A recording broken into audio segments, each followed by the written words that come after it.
Yeah. All right, so I started the recording. Welcome. We're so happy that you're here today with us and able to join us to talk about this really big topic of resilience. So I'm Kathy Magnuson. I'm of Wildwood Learning and Coaching and Consulting. I come from the realm of public school, so I'm a little bit of an outlier when I come to AERO because I spent 10 years in the public school system teaching teaching science, and then got into teaching social emotional learning in elementary age students and doing some work with girls and youth development. So I really come from a little bit of a different look, but I really love alternative self-directed learning, and that's where I think I find my place here at AERO, also working in the area of social emotional learning and resilience skills. We all need them. You know, no matter who we are, we all need them. And whatever schooling or background we come from, we need these skills. It's not something that is inherent, it's something that's taught. So I'm going to pass it over to Monica. Yeah. And I've been in alternative education for over 40 years. I've been a Montessorian. I've worked in democratic schools. Started my own journey of home learning in school year 93, 94 when my son refused to go back to school. So I was a reluctant home learner, but as I said, you know, I think I have a background in child development and special ed. So I'm really believe that each person can become a lifelong learner if we can help them connect to learning in a way that works for them and work with their strengths. So but what we're going to talk a little bit about today is what gets in the way of working with strengths and then how to work with strengths. But I'm a firm believer that self-directed learners become lifelong learners. And even kids who learn in a quirky way can learn, adults, all of us. So we have to keep learning too. So you check out my website and things, you can learn more about all the different kind of things I do. Kathy, should we go ahead and get started here? Yeah, so we did ask you to put into the chat where you're from and what are some of the things that are really important to you about coming to this workshop, what brought you here. So it's great to see. If you haven't put it into the chat, if you could go ahead and do so. We have people from all over the world, which is also amazing. When we come to AERO, that's one of the things I really enjoy about AERO is that we're getting perspectives from all over the world. So Monica, we had talked about the world being upside down this last couple of years. You want to say a few words about that? Or yeah, and the world has been upside down. So that's resulted in a great deal of uncertainty. And, you know, our bodies don't like uncertainty. And our brains don't like uncertainty, right? So, so as we emerge from the pandemic, we're going to need more strategies, more resources internally and in our communities to demonstrate resilience. So that's kind of what we're here today. If you're interested, last year, Kathy and I did a workshop on kids, and you know, and this year we're doing it on the adults because what we noticed was as the adults are calmer and more resilient, then it's easier to help the kids. Kathy, you want to share a little couple slides there for us? Yeah, so hopefully everybody can see my screen. Give me a little thumbs up if you can see it. Okay, great. So I have a picture here, and as we just talked about, there's been so much going on in our world the last 18 months, and we're all in the same ocean. I listened to Mark Brackett, and he talked about we're all in that same ocean, but we have different experiences within that ocean. And as you look at this picture here, you can see all the different boats, and as they're going up and down, there's you know, the big battleship, there's a little kayak, there's submarine. And so which boat are you on right now? Which boat would you feel like you could best associate with, and why? And if you want to put that into the chat, or if you feel comfortable, we can take a few people unmuting.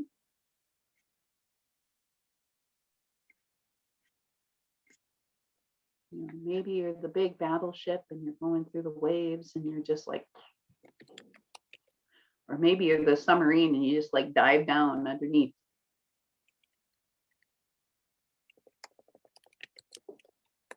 So take a minute. Which ship are you on and why?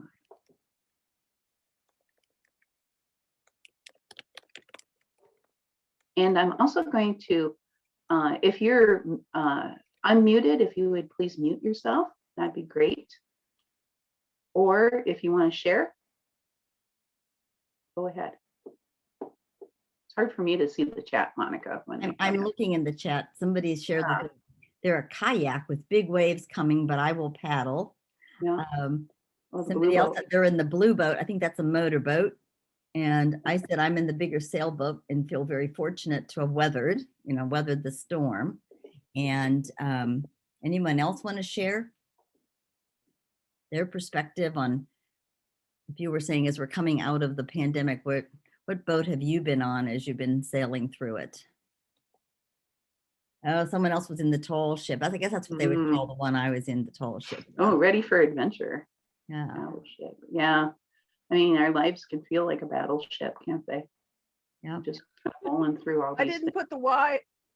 I didn't That's put the okay. Y on the blue.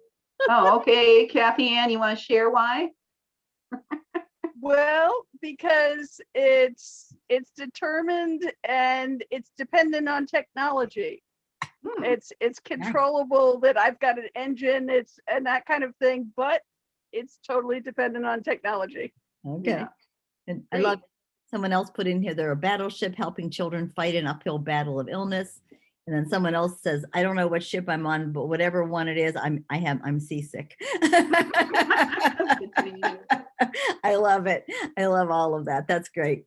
So like I said, as we look at this, it's important to kind of know where you are. Go ahead, Kathy. So we're going to be talking a little bit about ACEs, adverse childhood experience. And we just want to find out what your level of knowledge is for ACEs. So I'm going to launch a poll here. You should see it. And if you could just click on where you feel, maybe you have no idea what ACEs are, adverse childhood experiences, maybe you have a little bit or some, maybe you've really done quite extensive. Yeah. And so I'm just going to give you a few seconds here. And we have 75% people who have voted. So just go on in and what do you know? Where would you rate your level of knowledge?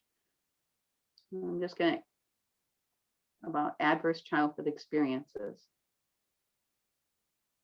Okay, so looks like that we have quite a few people, like half the people who have no experience with ACEs. And then we have some that have a little bit, and some that are, it's all new or know a lot.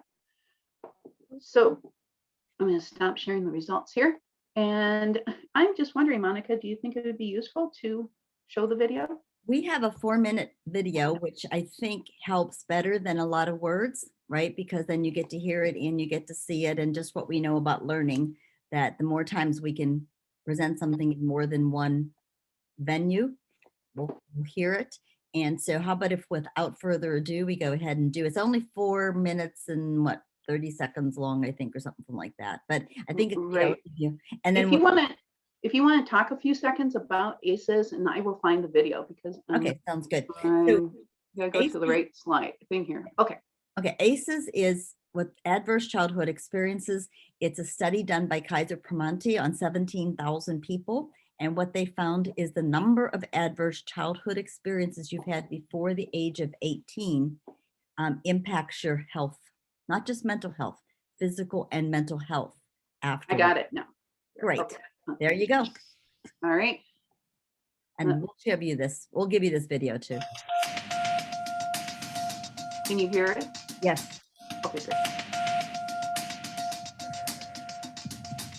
What does your parents' divorce have to do with your risk for heart disease? If your mother had a drinking problem when you were growing up, are you more likely to suffer from depression as an adult? Here's what you should know about ACEs. ACEs stand for Adverse Childhood Experiences. extremely stressful events that can happen to a child growing up. Some experiences are so stressful that they can alter brain development, as well as the immune system, increasing the risk of lifelong health and social problems in adulthood. The term comes from the Adverse Childhood Experiences Study, landmark research that shed new light on the root cause of everything from stroke and liver disease to substance abuse and mental illness. In the late 1990s, an epidemiologist from the Centers for Disease Control and a preventive medicine doctor at Kaiser Permanente set out to understand the association between childhood experience and lifelong health. They asked over 17,000 people in the Kaiser Health Plan in San Diego about their health history, as well as difficult questions about their experiences growing up.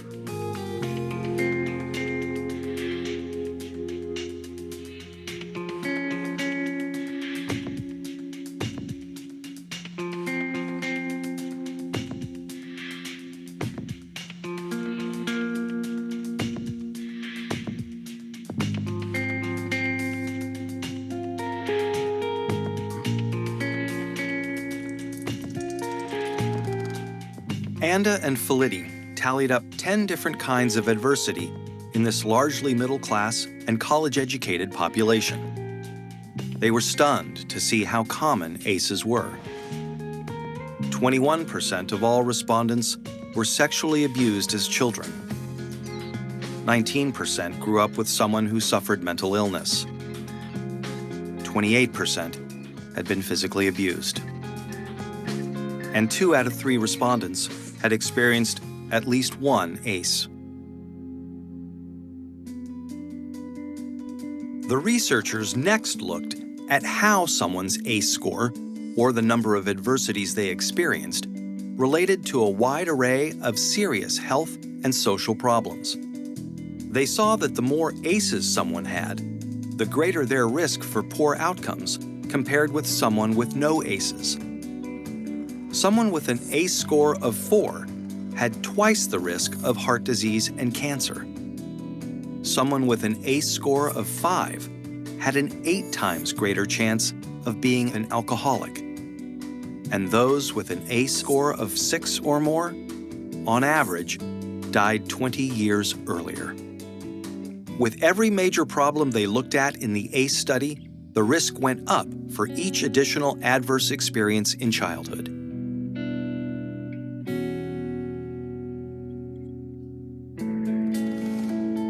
As Dr. Robert Anda says, what's predictable is preventable. It's important to remember that ACEs are not destiny. ACEs are a tool for understanding the health of a population as a whole. For individuals, an ACE score can be a tool for understanding their own risk for health and social problems and empower them to make changes for themselves and their children. ACEs tend to get passed down from generation to generation and are common across all income levels, races, and cultures. But increasingly, people of all different professions and backgrounds are coming together to discuss how ACEs affect their communities. They're finding new ways to treat and prevent ACEs. Many doctors are starting to screen their patients for ACEs as part of their medical history. More schools are becoming trauma-informed, considering the source of problem behavior when disciplining their students, instead of immediately suspending or expelling them. To learn more about interrupting the cycle of adversity and improving health and well-being for the next generation, please visit kpjrfilms.co.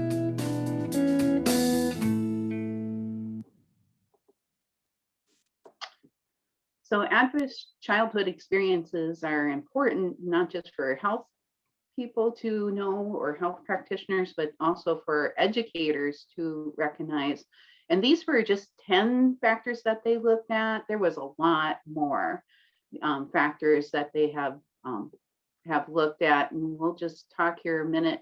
I have another slide to show you that Monica can talk a little bit about all these other factors that can play into ACEs. Yes. And, this idea of being trauma informed is like so important, but particularly right now, coming out of COVID has created a situation where we now, as adults, not just children, have threats in all of our environment.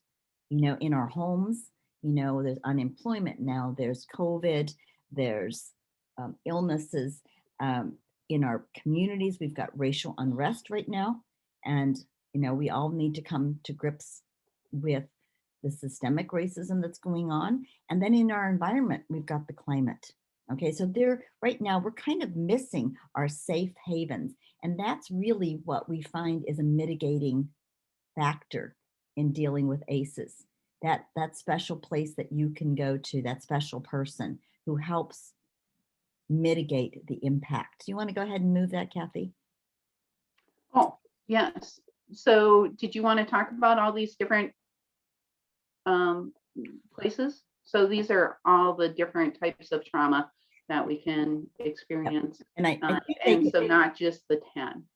No, there's so many more. That's what's happening in the 3 different environments right now. So, and for everybody, as I mentioned, when I was going through this, I was able to weather the storm, right? I was able to weather it more easily than somebody else because I have some resources. I have some people, I have a support system around me that helps me mitigate those.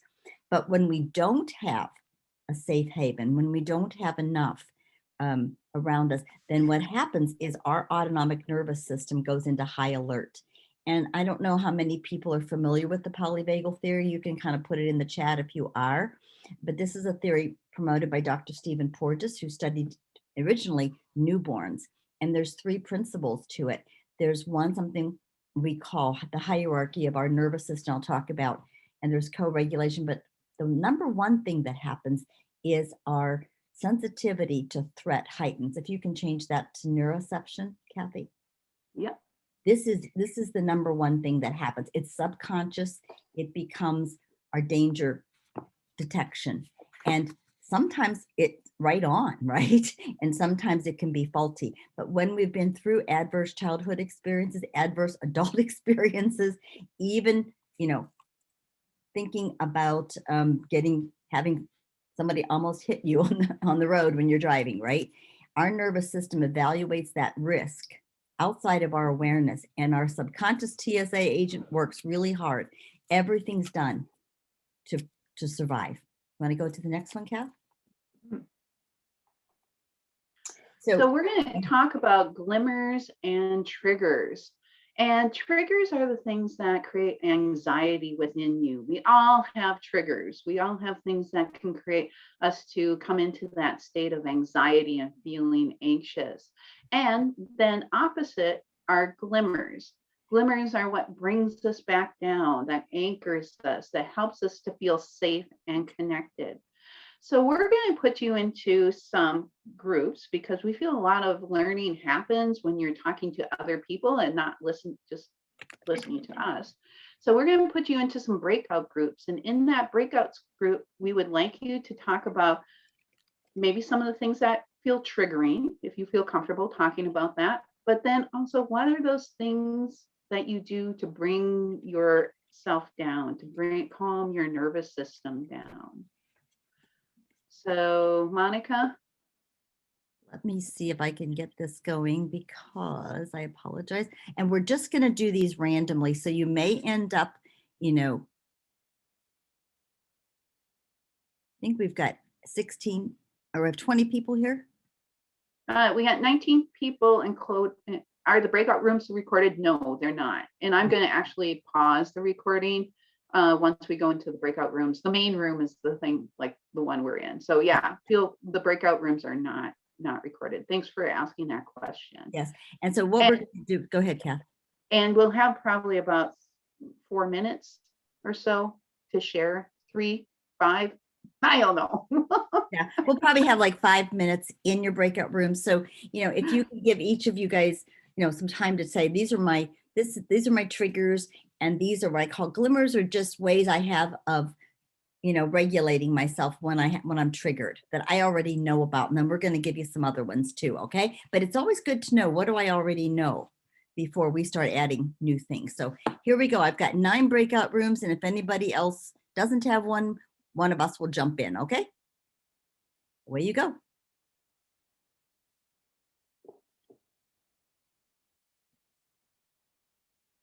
I think everybody's going off. Hopefully we got everybody. I'm gonna pause the recording.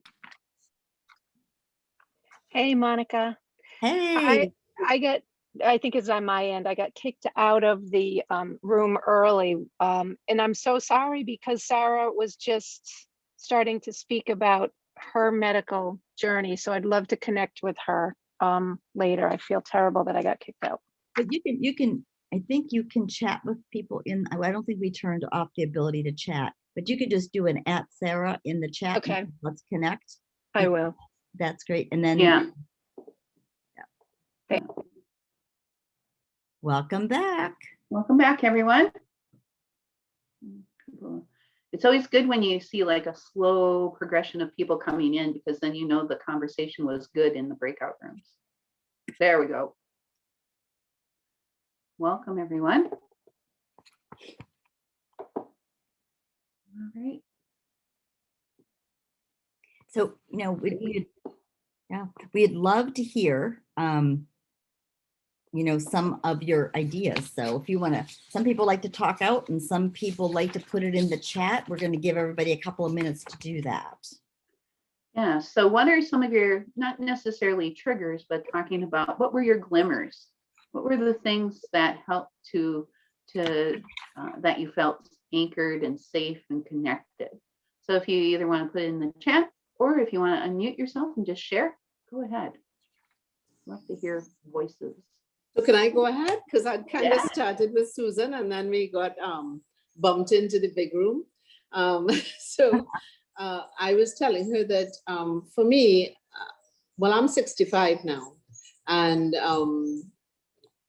I have anxiety and undiagnosed, well, self-diagnosed ADHD that I have to kind of keep at bay, and I know that. So over the last 15 years, I've been meditating, and I start each day with that, and that is a that's made a huge difference. But the other major piece is connecting with nature and really grounding. So fortunately, because I'm in the Caribbean, I can go outside barefooted a lot. So between the sessions that Yakov did and this one, I went outside barefooted and I planted some vegetables and I fed my hummingbirds and just stayed outside for an hour so that I could come back in and resume Zoom. So basically getting into my body and connecting with nature is what does it for me. The sea is a big thing, but I can't access the sea even though it's all around me.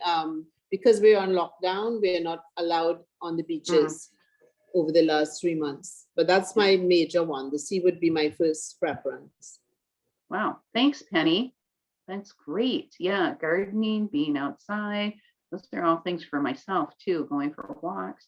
Anybody else? I see that people are putting quite a few things in the chat, Monica. Yes, I'm just reading them, and somebody, I think Gloria is coming in right now. But some of the glimmers that we've gotten so far would be like clench and relax, breathing, walking, petting cats. Yeah, animals are great, aren't they? Connecting with nature, the beach and water. Yeah, salt air is awesome, isn't it? Meditating, being grateful for small things, being mindful. Cats, of course, yes, cats and dogs, right? Anybody else have other ones? That's a great list. Yep. Yeah. List. So I'm going to go ahead and share another list. Some of them are on there. This is a list of regulating strategies or glimmers that you can use. Breathing techniques are really great, especially ones where you inhale and then you have a long exhale. So allowing the breathing to calm your nervous system down. When I teach social emotional learning to children, we have a whole bunch of different ones. Like for instance, I have a hot chocolate breathing where you're smelling it and then blowing it to cool it off, and we do it together. You've maybe seen the balls where you can ball breathe, you follow the hands. So all of these different techniques are things to help yourself, and then you can share those with the children that you're working with. Simple hand over your heart to feel your heart calming down. Rhythmic music can help us to bring our levels down. Singing, sighing, humming, dragon breath. You know, deep breaths and then just letting it all out together. Rhythmic movement. So if you rock babies back and forth, right? Rock back and forth, you get that rhythmic movement. I know for myself, when I feel anxious, I can, kind of start rocking and it calms myself down. You think of even toys that children have that are like rocking horses or swings. Those are all things that calm your nervous system down. Chewing gum. So that's kind of that motor system, your gum chewing. Loving touch. One of the things that my kids really liked with loving touch is that we would do the weather report, but we would do it on their back. And so like, do you want soft winds? And we would do it softly. Do you want a little bit of rain? How about a little bit harder rain? And they got to say what kind of weather they wanted on their back. And we would just pretend that we were doing the weather report. And smiling. Smiling's another great one that helps people to feel safe and connected. So these are all different strategies that we can use that are going to be those glimmers, those things that will calm that nervous system down. And in our course, we go into a lot more detail about the different strategies and how that works with your nervous system and how it helps you to calm yourself down. So I was just going to add, sometimes they call it havening, but you could even hug yourself, right? You don't have to wait. And, so Kathy, we actually put a few playing instruments. Yes, wind instruments especially, because you're breathing out, but all instruments are great.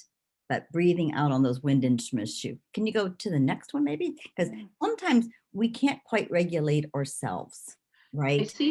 I see Dee has her hand raised. Dee, do you have a question or did you just hit the button? I do, Yeah, because go ahead. I mean, I totally agree with all those things, the breathing, etc. And this is just kind of how to approach it as a parent or as a teacher. So my kids have actually had excellent learning about that from their teachers at their school. But now it's kind of been, they're kind of at the age where it gets to be a joke, if someone tells them, okay, breathe or whatever, and it just kind of dissolves into silliness. So I'm kind of wondering at that kind of stage, it's kind of between 8 and 14 or whatever, they're just, what would you suggest when kids do need to self-regulate, but they're not into the pretending type of breathing exercise? I think we're going to talk about it just next. Yeah, and just next minute. And one of the things I would say too is have them come up with their list. Yeah. They're old enough and probably can come up with their own list of things that help them to regulate. But we're going right into that, Dee. That was an excellent lead in. Yeah, you led right. Because sometimes it's what we call co-regulating. And there's lots and lots of photos of co-regulating, people hugging and people having a loving touch.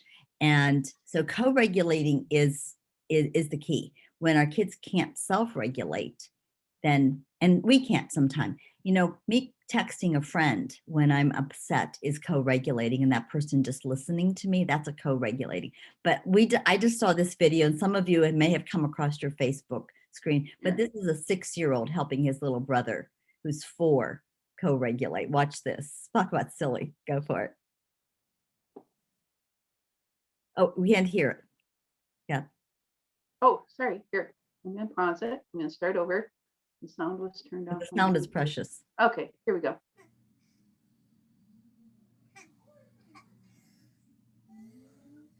Can you hear it?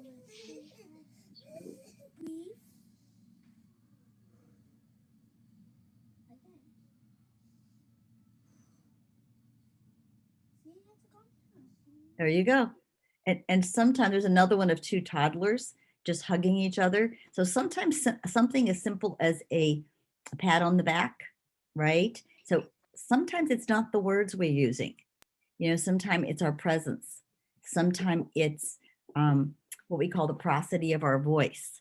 And there's something about head on looking at people versus sitting like this and listening, right? And our voice and our body language are 93% of the communication.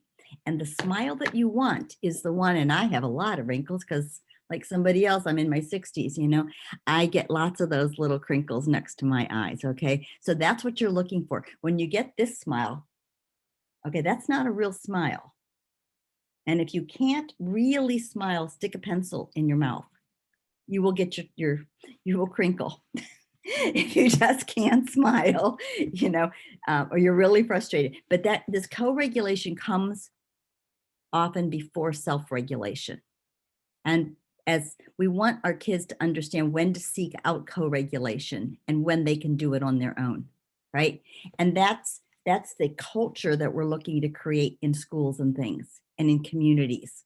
This is interdependent. You don't have to be able to do it all by yourself, but it's important to be able to be aware of when you need someone. Like when I come home after a bad day, I really hope my husband wouldn't say, Monica, can you go and please self-regulate before you come, to dinner?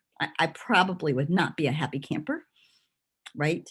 But if he said, hey, it looks like you had a tough day, why don't you go sit down over there and, pet the dog or go take a walk? That's co-regulating, right? He's kind of reading my face. I look stressed, right? And he's not telling me, Monica, you look stressed. He's, oh, hey, hey, So I hope that answers a little bit, Dee, just that, it's kind of reading the cues of each other and then offering things. And with teens, I think a lot of it is just joining in with what they're doing. I hope that helps. And also to recognizing that telling somebody to go take 3 deep breaths when they're triggered works never, right? Yes. It never works. Please don't tell them to calm down. Yeah, and don't tell them to calm down. Calm down.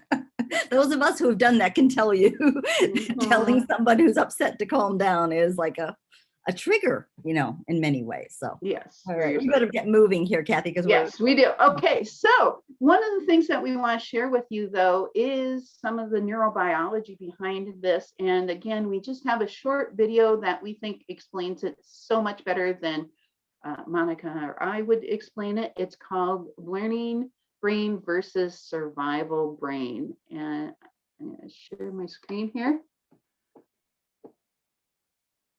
and play it for you. Hey, welcome back. Can you hear it? Today, I really wanted to think about what's the best way to teach teachers about trauma without getting them distracted with all the technical stuff, and what's the most important thing for them to understand and learn. And I thought that the best way to do it might be to just make a difference between a learning brain versus a brain in survival mode. And so we'll just call it learning brain versus survival brain. And this is the difference.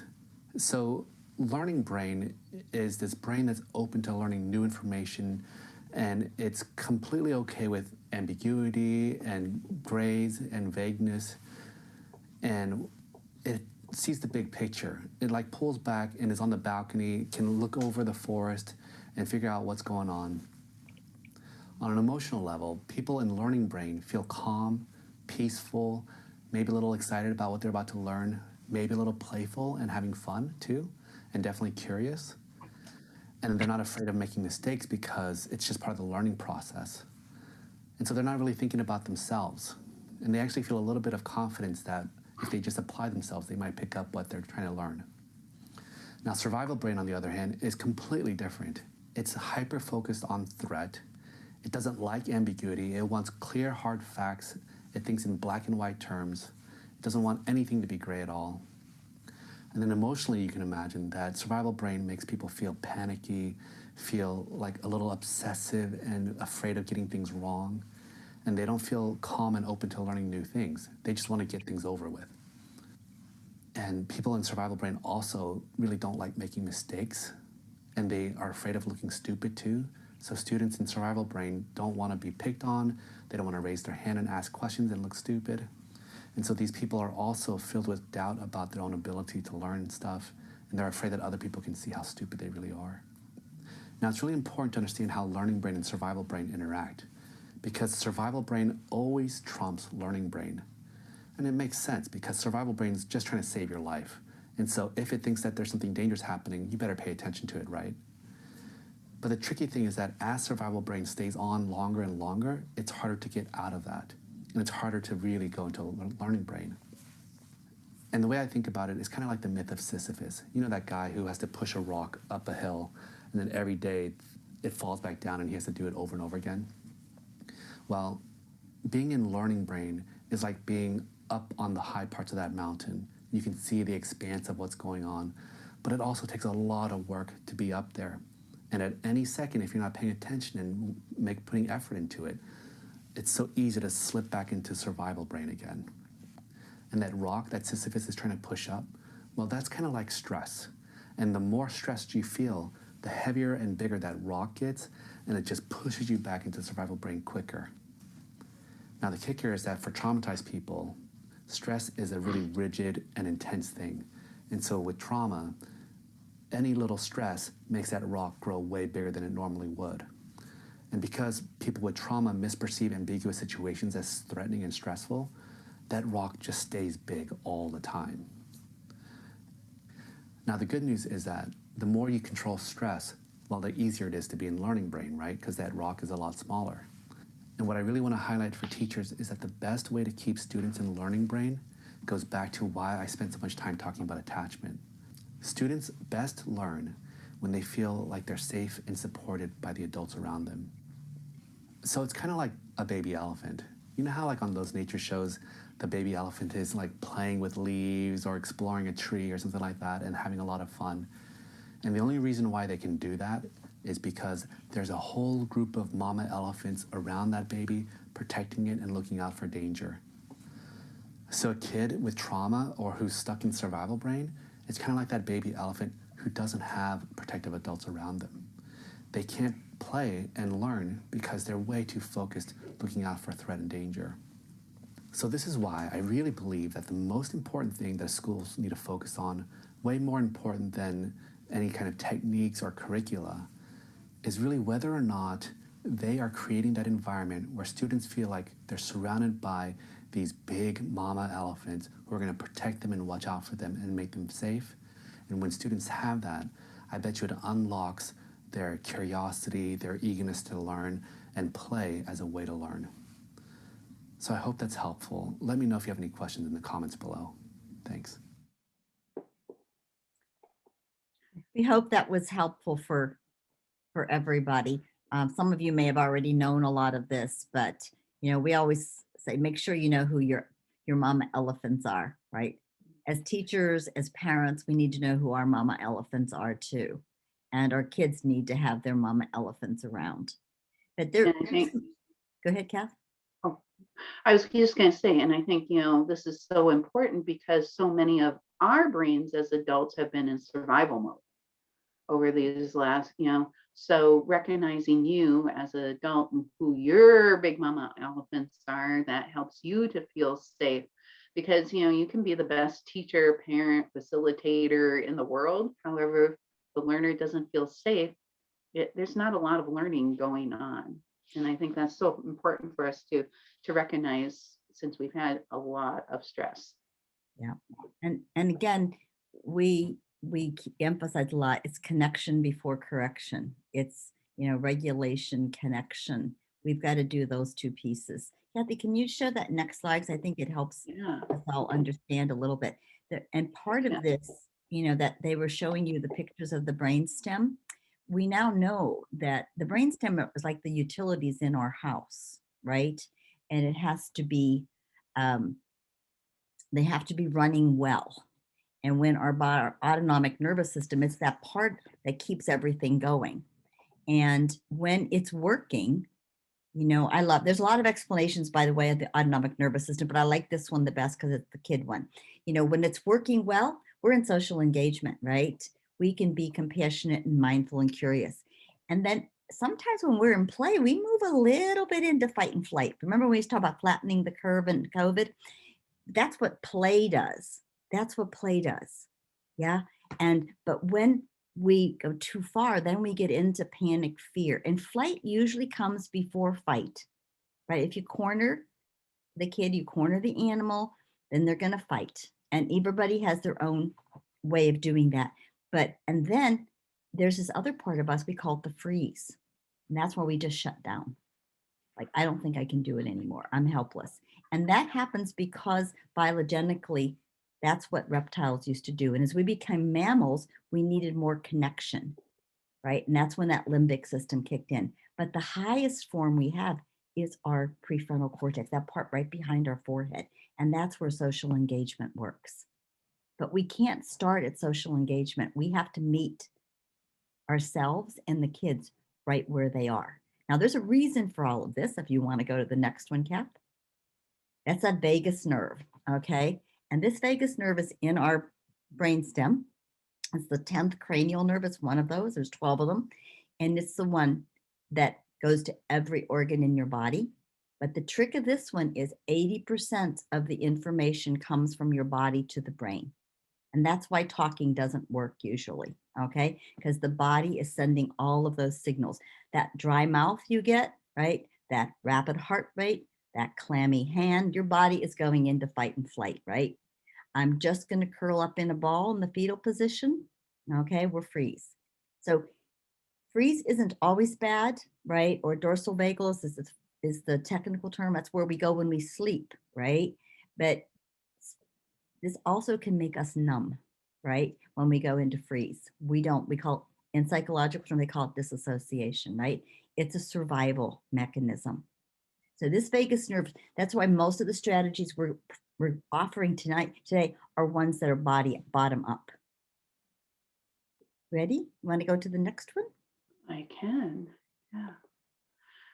Go ahead, Kath. And Penny, yeah, we'll get you the links to those videos, right, that we used.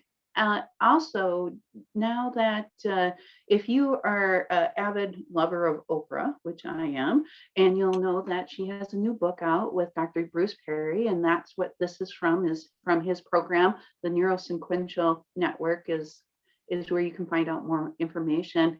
But they have published a book called What's Happened to You.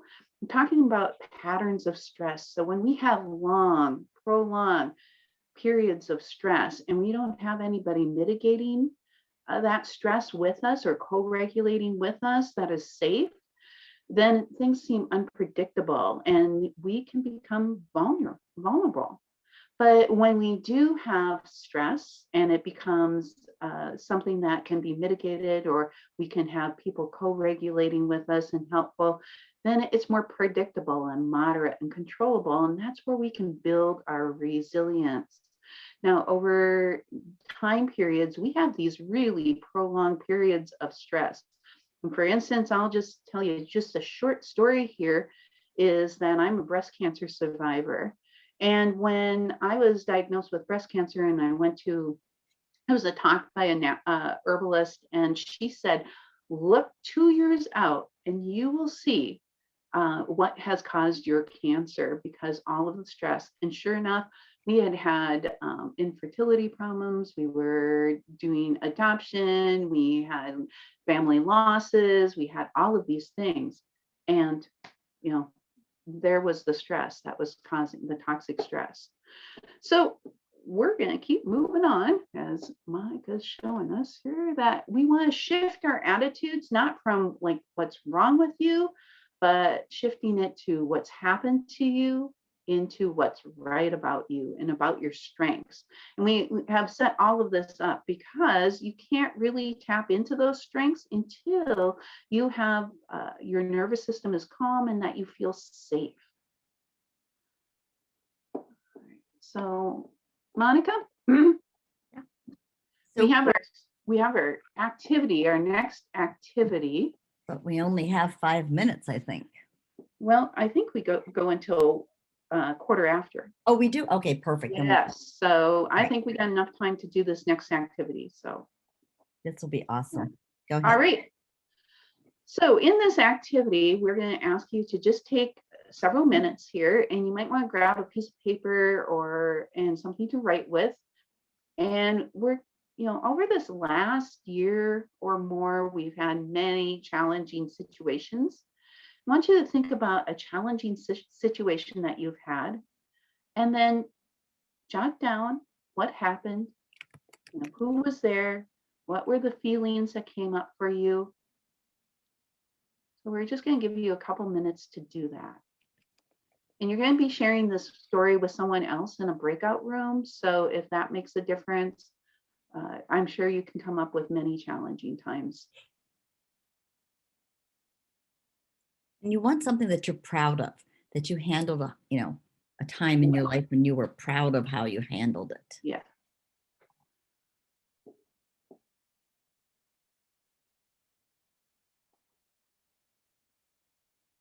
And you don't have to write it out word by word. Just give yourself the key stuff you need. All right. So Monica, do you have those breakout rooms? Go right back into the same ones? Yeah, we can do those all again. If people Yeah. don't mind going into the same ones. If you want So to, we're going to, no problem. yeah, we'll send you into the same breakout room if you joined after we did our last activity, or we'll move people around once they're in the breakout rooms. So in the breakout rooms, what you are to do is that we're going to practice an active listening skill.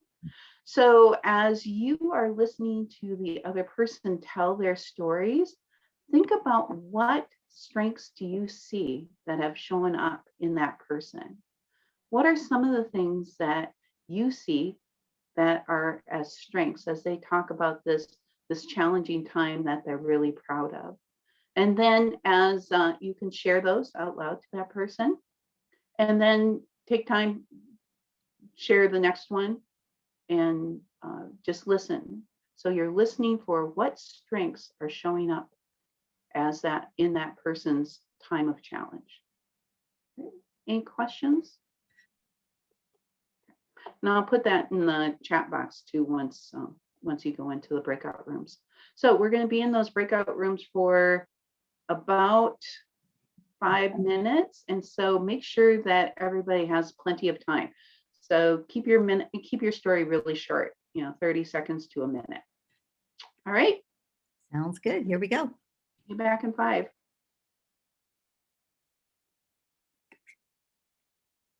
Go ahead and join your room.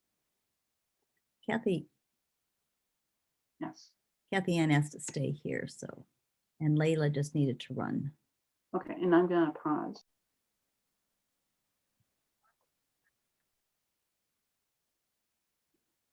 Good deal. So I'm going to have everyone, there's a link in the chat, slido.com. I'm going to share the screen here. If you go to that link and place in, there's a number 544715. And if you can put in the words that you heard people tell you, what were the strengths that were in your story? And we should see a word cloud come up on the screen. And if it's not working for you, please put it in the chat and let me know. And then we'll just, there's a small enough group here. We'll just put them in the chat.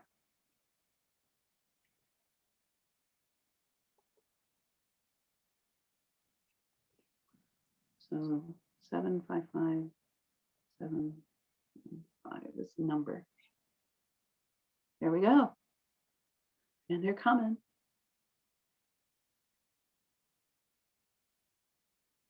So when we were talking about those shifting attitudes from what's right with, or from what's wrong with you to what's happened to you, which is a trauma informed, to what's right with you, this is the attitude to shifting into your strengths.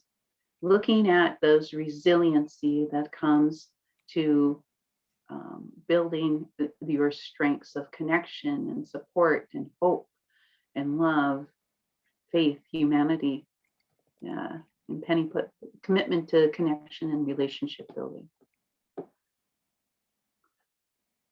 So if you weren't able to add it, here we go. Got a few more people taking the time to adjust.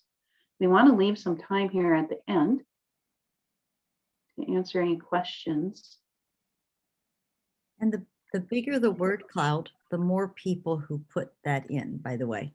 Yeah. So Monica, you were going to talk about this Deb Dana quote about her strengths. Yes. And one of the people, Dr. Porges, is a scientist, and he developed the polyvagal theory, 35 years ago, 40 years ago. But I think that Deb Dana is probably one of the people who has turned it into everyday language, and she's a social worker. And I've done a number of her courses, and she's well-being is not simply the absence of problems, but it's the presence of strengths, right? And so that's why when we look at kids and we look at adults, Kathy and I both do what we call strength-based learning. It's so important because it's how we grow. And as we grow as people, then we can help children in our lives grow. What's next? So talking about resilience here, this is a definition that I really like of resilience because it talks about an individual's capacity to succeed under stress, but it's also then about the capacity of the environment we are in and the people who surround us and who's there to help us to build that resilience and to develop those skills. Monica? So Kathy and I do courses on this. During the pandemic, we've done a number with childcare providers and educators and parents, and it's called Strength-Based Resilience. And we're going to be doing another one at the end of July. And in that, we help people identify their own strengths, because Kathy and I know our strengths. And if we look at the work we do, we know it's really because we're using our strengths most. And then we also want to identify the strengths in your children that you're working with and identify the obstacles to using them, especially in these challenging times. We want to explore a variety of tools, which we couldn't get into all of them, that children and adults could use. And then also dive a little deeper into the strength-based model that builds resilience in adults and children. And so as we acquire that basic understanding of resilience, it's just like anything else. If we don't use it, if we don't use our strengths, they sit in the drawer, if we don't build our resilience muscle when we're not in times of crisis, we're not going to be able to use it when we are. So if you'd like more information about us, drop us an email. We'd be happy to do that. And go ahead. Or you can put your email in the chat right now, idea. and we will then get a hold of you when we have our information about the course, and also we'll be able to send you a PDF of the slides, which will have the links to the videos. Yeah. So, and like I said, it's usually 90 minutes for about, we've done it in four sessions, and people ask us for more, and we've done it over 6 too. So we adjust it too. So it's really awesome. So we also want to we have 4 minutes left for any questions. I don't know and please connect with us. Both Kathy and I have Facebook pages. We have websites. We both do blogs. Kathy's more active on LinkedIn than I am, but